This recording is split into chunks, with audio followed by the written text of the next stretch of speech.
Let us talk about this problem, count set bits in an integer. We are given a non-negative integer, an integer which is either 0 or any positive value. We need to count how many set bits it has in its binary representation. For example, 5. If we have n equal to 5, then its binary representation is going to be 101.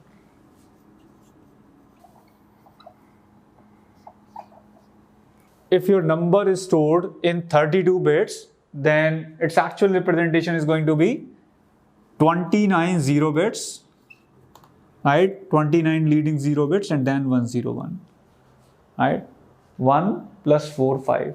So this is the actual binary representation of this n equal to 5 if it is stored in 32 bits. So you have 29 bits as 0 and then last 3 bits as this. If it is stored using 64 bits, then first 61 bits will be 0 and last 3 bits will be 101. For n equal to 7, our binary representation is last 3 bits 111 and first 29 bits 0 if it is 32 bit, right? For n equal to 13, our binary representation is 1101, 8, 4 and 1. These 4 bits are the last bits and then first 28 bits are 0. So we are given a number. We need to consider its binary representation. We need to count how many set bits it has in its binary representation. If you look at 13, it has total 3 set bits, right? 1, 2, 3. That is why our output is 3. Now please pause this video and try to write down a program for this. We are going to discuss 3 different solutions of this problem. Let us first talk about the naive solution. The naive solution is, you check the last bit. If the last bit is 1, you increment the result, then you remove the last bit. When we say remove the last bit, we mean we make one leading bit 0 and we simply ignore the last bit. Let's see what do we mean by remove the last bit. So we have, say, number 5, its binary representation is this. If it is 32 bits, then 29 zeros and then 1. We figure out last bit is 1, we increment the result and then we remove this last bit. So these are 29 0 bits, and now what are we going to do? We are going to make these 30 0 bits and then we are going to have 1 0. So we simply removed it. And now we'll check if its last bit is set or not. If its last bit is set, then we'll increment the result. It's not set, then we do not. So it's not set, we do not increment the result and we remove the last bit also. So these were 30 bits, that was 0. Now we'll make them 31 bits, which are 0. Right, so these are 31 bits. We mainly remove this last bit. And now we are going to consider this bit. This is 1, so we'll increment the result and then we'll remove this last bit. So we'll have all the 32 bits 0. So when all the 32 bits are 0, your value is going to be 0. So you will stop at this point. So let's write down the code together. We'll run a loop that will run until your n does not become 0. So we'll say while n is greater than 0. And what are we going to do inside this loop? We are going to check if the last bit is set or not. So one simple way to check whether the last bit is set or not is simply do this. If n %2 is not equal to 0, then our last bit is set. We increment the result plus plus. So this is how we check if the last bit is set, then we increment the result. We also need to remove the last bit, as we did here, right? We remove the last bit, then we remove the last bit. So how do we remove the last bit of a number? There can be multiple ways. One simple way is to do n equal to n by 2. Right? You simply make 5 divide by 2, you will have 2. Then you do 2 divided by 1, you will have 1. And 1 divided by 2, you will have 0. right? So you simply do n equal to n by 2. We can also use bitwise operators in place of these. We can write this as if n and 1 is equal to 1, right? If this is the case, then do result plus plus. And we can replace this using right shift. N equal to n by 2 can always be achieved by right shift. So you can replace this if condition with this condition, and you can replace this particular expression is n equal to n right shift 1. So this will also do divide by 2. Your 5 will become 2, then 2 will become 1, and then 1 will become 0. This can in fact further be simplified. You can simply do result equal to result plus n and 1, right? So you are doing a bitwise AND of n with 1. What is the binary representation of 1? It has 31 bits as 0, and then it has last bit as 1. If you do bitwise AND of this any number like 5, if I write the binary representation of 5 here, I'll get 1, 0, 1. And if I do bitwise AND of these two numbers, this represents 5 and this represents 1, I will get 1. All the preceding 31 bits are going to be 0. Because we are doing bitwise AND, we have 0 in one number, so we are always going to get 0. So our bitwise AND of any number with 1 is going to be 1 if that number is odd. It's going to be 0 if that number is even. So that is why we can simply add n and 1 to result, and we get the result incremented only when n is odd, only when the last bit is set. So this is a naive solution. So how much time it takes? It takes time proportional to total bits in binary representation of n. If it's 32 bits, then it's proportional to 32. If it's 64 bits, then it's proportional to 64 bits. So the time complexity of the solution is theta of total bits in n. That's the time complexity of the solution. This is naive solution. Now we are going to talk about two more solutions, where one solution is called standard algorithm, Bryan-Kernighan algorithm, and that solution is going to take less than this time. And then we will talk about third solution, which is a constant time solution. Let us now talk about Bryan-Kernighan algorithm. This algorithm takes time equal to set bit count. So if your number has only 2 set bits, then this loop is going to run 2 times only. And if your number has 4 set bits, then it's going to run 4 times. If your number is 40, initially this is your binary representation. You have bit set for 8 and then 32. After first iteration, this bit is going to get off, right? And it's going to become 32. After second iteration, this bit is also going to get off and it's going to become 0. And when it becomes 0, you are going to stop.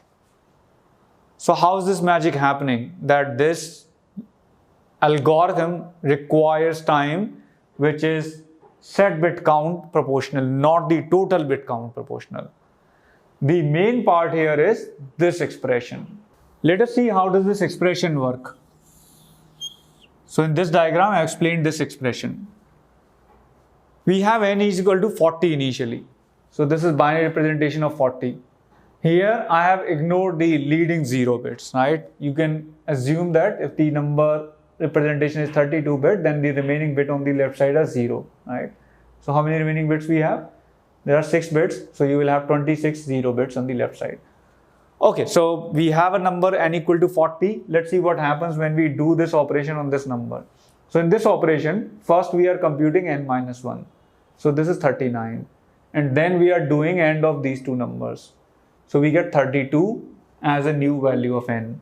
And what happens in this operation?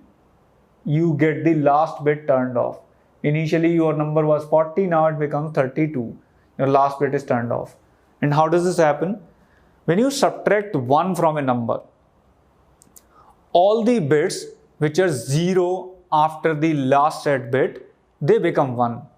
And your last set bit becomes 0 from 1. When I say last bit set, I mean the leftmost bit set, right? This is the leftmost bit which is set in this number.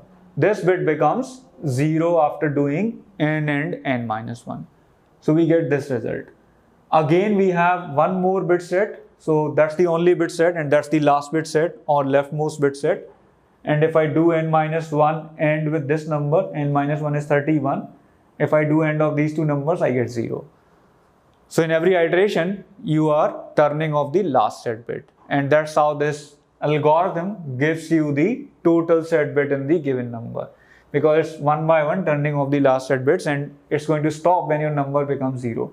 It becomes 0 here, so it stops here. So it ran 2 times, and you have 2 set bits in the number 40. Let us now talk about a lookup table based method to count set bits. This method requires theta 1 time to count set bits. It's better than the previous 2 methods. However, it requires some pre-processing. So the idea is this: we divide our input 32-bit number into 8-bit chunks. So there are 4 chunks. So 8-bit means you have numbers from 0 to 255. When you have 8 bits, what is the range of your numbers? From 0 to 255. Simply 0 to 2 raised to the power 7 minus 1, right? So these are the numbers that you can represent with 8 bits, 0 to this, right? Which is 255. So you mainly need count set bits lookup for numbers from 0 to 255, because you divide it into 4 chunks and you are going to count set bits in individual 4 chunks one by one. So here we do this pre-computation, which is done first, so that all the count calls after it can happen in theta 1 time. And what do we do in this pre-computation? We make a table of size 256 here, and then we fill this table in such a way that table I represents the count of set bits in number I, right? So table 0 is going to be 0, table 1 is going to be 1, table 2 is going to be 1, table 3 is going to be 2 because 3 has 2 set bits. Table 4 is going to be 1 because 4 has 1 set bit. So we need to fill these values in this table so that in big O of 1 time or theta 1 time, we can find out how many set bits a number has. A number which is having range from 0 to 255. And how do we fill this table? We fill this table in bottom-up manner. We initialize the table 0 as 0. Then we fill the remaining table using the pre-computed results for I by 2. You remember the naive method, right? What we were doing in the naive method? We were checking the last set bit. So we first check the last set bit and then we reuse the result that we have computed for the number I by 2. So for example, if I is 5, you are computing for I equal to 5 currently. You will check I and 1, you will find this value is 1. And then you will use the previously computed result for table of 5 by 2, which is table of 2, right? So this is how you will get 1 plus 1. Table 2 will give you 1, table this will give you 1, so you will get 2. So this is how we fill this table, and this table works for an input number which has value from 0 to 255. Now how do we handle 32-bit numbers? We take our input number, we find out what is the value of last 8 bits. So if you take a closer look at this operation, what are we doing? We are doing bitwise AND of our input number with FF. FF is hexadecimal representation of 8 set bits, right? So you take the last 8 bits of this number, right?